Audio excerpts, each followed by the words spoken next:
Now, I want to address something else that went on in this committee by another member. It's amazing to me that just in a few years' time, it's now considered misinformation to talk about the Nazis in Ukraine. I don't think anyone in the United States government, Americans, do not support actual Nazis or white supremacists. I know I certainly do not. And I can't understand why in just a short amount of time, this information that our own American media frequently talked about is no longer talked about. I'd like to point out also, here's an NBC article stating that Ukraine's Nazi problem is real. Mr. Snyder, do you see this headline? This is NBC News. They say that Ukraine's Nazi problem is real, even if Putin's denazification claim is not. So even our own American media, unless you consider NBC or Time Magazine misinformation spreaders or disinformation media outlets, this is contrary to what you testified. I say this as someone whose grandparents escaped the Holocaust. So my grandmother was part of the Kindertransport out of Germany. Her parents were killed in Auschwitz. My grandfather, her husband, escaped Poland from the pogroms. You know, the idea that we pretend that behavior is acceptable and regular. There are no concentration camps in Ukraine. They're not taking babies and shooting them in the air because they're Jewish. There's no gas chambers. There's no ovens. They're not railing people in. They're not ripping gold out of people's mouth. They're not taking stuff out of their home. They're not trying to erase a people. They're Ukrainians. Stop bringing up Nazis and Hitler. The only people who know about Nazis and Hitler are the 10 million people and their families who lost their loved ones, generations of people who were wiped out. It is enough of this disgusting behavior using Nazis as propaganda. You want to talk about Nazis? Get yourself over to the Holocaust Museum. You go see what Nazis did.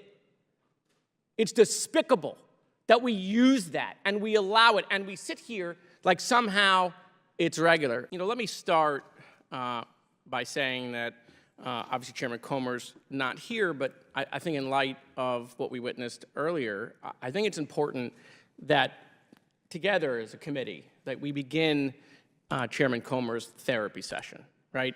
You know, a member of the other side wanted to confirm what the title of the hearing was, right? That Chinese propaganda. Well, we know the title of the hearing certainly isn't about impeachment anymore. And Chairman Comer has suffered tremendous loss. And we all know in our life what it's like to suffer tremendous loss. There's all sorts of different stages of grief, and that's the loss, obviously, of his impeachment hearing. And everyone deals with that different ways, and sometimes it takes time to grieve and struggle and fill that hole, that void that now exists now that he no longer has impeachment. But the only way we as a committee are going to help Chairman Comer get better is we have to get to the root cause, right? So for today's therapy session, okay, I want to talk about denial, right? The denial that the impeachment hearings are over. And the denial, obviously, that he started with the 1023 form, which was Russian disinformation.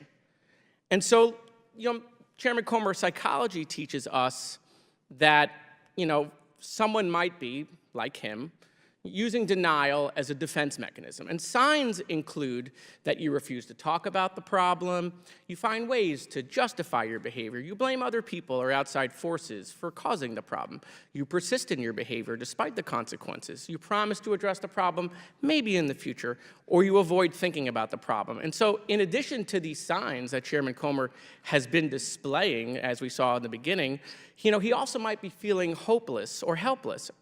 I just want the chairman to know that we're pulling for him. We really are. I know it's been hard to become someone who was used by the Russians, but the good news is that he set this hearing today on Chinese propaganda because we've already lost him to Russian propaganda. I mean, we got to build a force field around the chairman to make sure we don't lose him to Chinese propaganda. as well. And in fact, you can see behind me, these are quotes from the chairman, Chairman Comer, every single solitary time, and there are hundreds more, that he went on TV in interviews and talked about this 1023 form, which was all Russian disinformation. But we got to make the chairman understand that it's going to be okay. Mr. Chairman, I welcome you back. I'm sorry we were trying to talk together and get you through the hearing, but I look forward potentially to talking to you at a future session. So thank you. I yield back. Gentleman yields back.